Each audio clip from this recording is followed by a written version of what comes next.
My name is Michael. I'm a 30-year-old single man. Currently, I work for a certain online media outlet where I write various articles as a journalist. By the way, our company is celebrating its 10th anniversary, and at present, we have 12 writers, including me. I've been with this company for almost a year now. Before that, I was a freelance writer for a large corporation. However, a year ago, I decided to leave my corporate job and join this online media company. Looking back, I genuinely believe that move was a turning point in my life.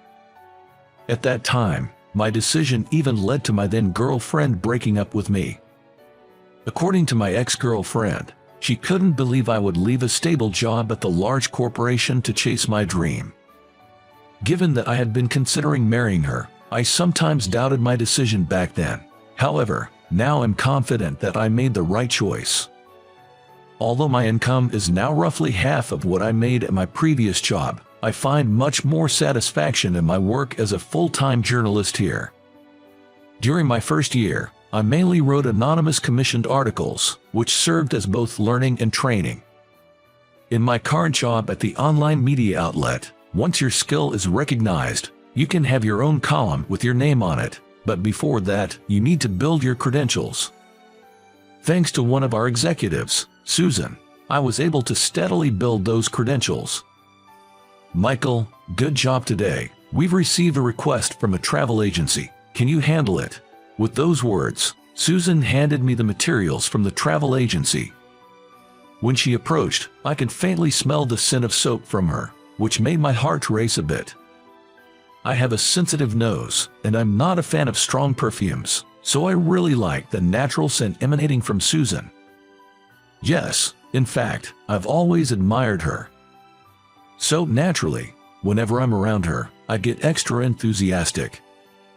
Of course, I'll start writing immediately, I replied, and immediately began typing away on my computer.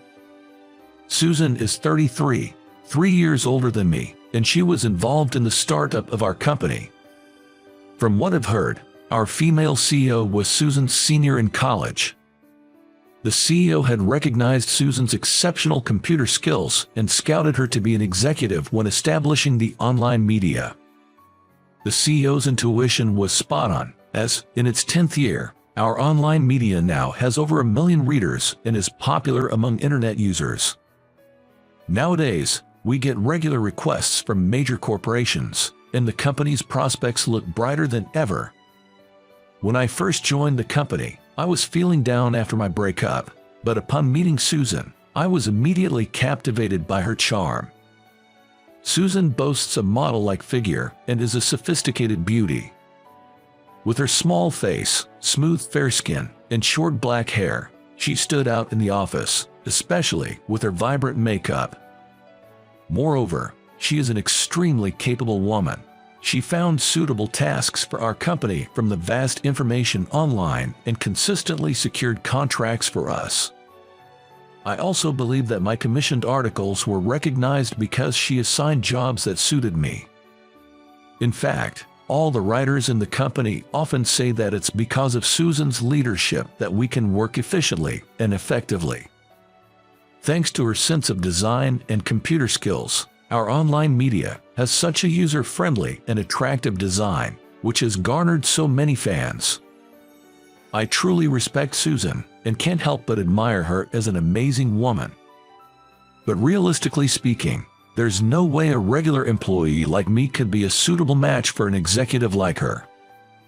If I were to show even a hint of interest, it would create an awkward atmosphere, making it difficult for me to continue working there. Susan herself is known to always maintain a professional demeanor without showing any vulnerabilities. In the office, she rarely talks about her private life. Even if there's a get-together, she doesn't drink and never joins for the after-party. Rumor has it that a few years ago, a male colleague stalked her. Even though she showed clear signs of disinterest, the guy was so persistent. His behavior escalated to the point where the company couldn't ignore it any longer, leading to his dismissal. Since he was an excellent worker, Susan apparently felt responsible for the outcome, After that incident, she has been very cautious in her interactions with male colleagues. Approaching her aggressively would only cause significant inconvenience. That's why I've always wanted to maintain our professional relationship of boss and subordinate. She's out of my league, always out of reach. But I always comforted myself by saying that just being by her side was enough. However, one day, my relationship with Susan began to change drastically. Suddenly, I was called into the CEO's office. Wondering what was going on, I headed to his office with a racing heart. The CEO greeted me with a big smile. "Michael, it's almost been a year since you became our exclusive writer. You've improved a lot, and I think it's time for you to have your own column. Both Susan and I have high expectations for you." I was ecstatic hearing the CEO's words. I had always wanted to make a name for myself, and now the chance had finally come. Without hesitation, I accepted the CEO's offer, and soon after, I met with Susan in a conference room to discuss the new column. Seeing her face to face made me nervous, but Susan was calm, as usual. "Congratulations on the new column, Michael. I have high expectations for you." "Thank you. I'll do my best to meet your expectations." We then discussed the format and content of the column in detail. Given my love for traveling, we decided that I would write a weekly travel essay. When I mentioned I wanted to use my pen name Emerald Wanderer, Susan's attitude suddenly changed. Emerald Wanderer, you're using that pen name." It wasn't like Susan, who was usually unflappable, to be so surprised. "What's going on?" Only knowing her usual cool demeanor, I felt a jarring contrast seeing her wide-eyed expression and slowly opened my mouth. "Jess, that's the name I want to use. Is there a problem?" Susan quickly shook her head. "No, not at all. It's just a lovely name. Emeralds are precious gems, and Wanderer is like a traveler, right? It's a wonderful pen name. I'm looking forward to your articles, Michael." Upon saying that, Susan left the conference room with a spring in her steps, wearing a bright and genuine smile. It was quite surprising to see Susan, who usually only gives a courteous grin, show such a warm and genuine smile. I returned to my office in a daze. I wasn't the only one surprised by Susan's behavior. My colleagues were also talking about it, saying things like I've never seen Susan in such a good mood before. I love Susan's usual cool demeanor, but seeing her smile like that truly warms my heart. For her sake, I'm gonna put my all into writing great articles. With a strong resolve, I dedicated myself entirely to the series from that day. Susan's instincts were spot on, and my column was well received by the readers. Furthermore, Susan herself praised my articles, which sent me over the moon. "Reading your articles makes me feel like I'm actually on a trip. You're very good at describing scenery. I'm seeing you in a whole new light." "Thank you, I'm honored to hear that." While I've had experience getting praised for my work in the past, there's a special kind of joy being directly appreciated for my own original articles rather than contracted work. Ever since I was given the column, I've been able to engage in more personal conversations with Susan and enjoy my days even more, but that doesn't mean we've become closer outside of work. At the end of the day, Susan values me only for my work. If I misread that and try to force a personal bond, she'd probably be put off for sure. Considering our small company size, I knew I had to tread carefully. Days passed with my feelings for Susan growing, but my inability to express them gnawed at me. Then, a turning point came my way. Out of the blue, my mother brought up the topic of matchmaking date. Apparently, my date was 2 years younger than me, and it was one of our relatives who had suggested the match. When I heard this, images of Susan immediately flashed through my mind, but she wasn't my girlfriend or anything. Maybe I should give up on a relationship that seemed to have no future and explore this new opportunity. Wanting to get advice, I decided to confide in a close colleague. After work, I invited him to a bar, and as we enjoyed our drinks, I told him about the matchmaking date idea, and he listened with great interest. You know, Susan always seems so focused on work and doesn't appear to be interested in relationships, and she's a top executive. We're in different leagues. If things didn't work out, it might make things awkward for you at the company. Maybe it's a good idea to consider this matchmaking date thing. Sitting across a table from him, I nodded occasionally while maintaining eye contact. Suddenly, his face turned white as a sheet. What's the matter? I wondered. When I turned around, I saw Susan, seemingly on her way out of the restaurant. Had she overheard our conversation? I saw her walking with her head down, looking uncomfortable, which made me freeze on the spot. Just my luck. Running into her at a bar and, to make matters worse, having her overhear my true feelings about her. Talk about bad luck. After that incident, neither my colleague nor I felt like drinking much, and we decided to call it a night early. My colleague tried to comfort me, saying, "Don't sweat it," but I couldn't shake off my gloom. I thought we have gotten closer, but how should I face her at work now? Nevertheless, I couldn't skip work, so with a heavy heart, I headed to the office the next day. Sure enough, Susan was acting differently, deep in thought when she entered the conference room. She was probably wondering how to interact with me. However, we couldn't avoid the meeting, and as I was pondering how to proceed, Susan suddenly blurted out, "Michael, I might be out of line, but I really don't want you to be set up on any dates." Huh? I would have never dreamt of hearing such words from Susan. I was taken aback, but she had even more shocking news to share. "Michael, since high school, you've been someone special to me.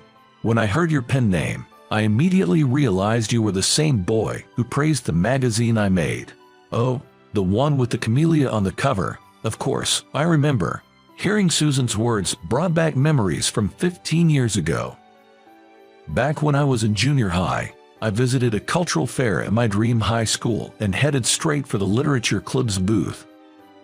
The club's magazine was of such high quality that I couldn't believe it was made by high school students. It had a beautiful brown cover with a black camellia drawing, giving it an air of classic literature. On the back cover, the designer's name was written as Camellia. As I was about to purchase the magazine, a nerdy-looking girl with long black hair and glasses sat at the counter. And on her chest, she wore a badge with the name Camellia. Recalling that memory, I looked deeply into Susan's eyes. In that moment, the image of the literature club girl and Susan before me began to merge. Although she wasn't wearing glasses anymore, and her appearance had changed considerably, I could still catch glimpses of the young girl in Susan. Back then, when you were buying the club magazine, you complimented it, saying, "This is a fantastic magazine." Even though I was in the literature club, I had no real talent in writing, so I mainly focused on the design of posters and magazines. Hearing your words at the time, I felt a mix of emotions. But then, you said, "If you can produce such a wonderful magazine, that's amazing." The moment I saw this cover, I just knew I had to have it. Hearing that, for the first time, I felt like someone truly recognized and appreciated me. Even if I didn't have the gift of writing, it gave me hope that I could still contribute in other ways. Susan. The words I said to Susan 15 years ago were genuine. Even if an article is well written, without that something that catches the reader's attention, they might never discover it. In that sense, I deeply felt Susan was a crucial bridge between the work and its readers. It felt miraculous to be working with her now, and my heart swelled with emotion. Tears glistening in her eyes, Susan spoke again. After I graduated, my younger sister still attended the school, so I asked her to buy me the Literature Club's magazine during the cultural fair. In it, I was captivated by the work of a student with the pen name Emerald Wanderer. My sister, who wasn't involved in the club, didn't know who that was, so the next year, I went to the cultural fair myself. And there I found a boy with the name Emerald Wanderer. I was shocked to find out he was the same boy who comforted me a few years back. I was thrilled that he had joined the same high school and literature club. I wanted to approach him but saw he was surrounded by friends and looked busy, so I couldn't. The next year, I looked for another chance to meet him during the cultural fair, but I couldn't find him. I did learn his real name was Michael from another club member, but until I heard your pen name for this series, I hadn't realized that young boy was you. After all, you've grown so much taller and slender since high school. I see. That was why Susan acted differently when she learned my pen name.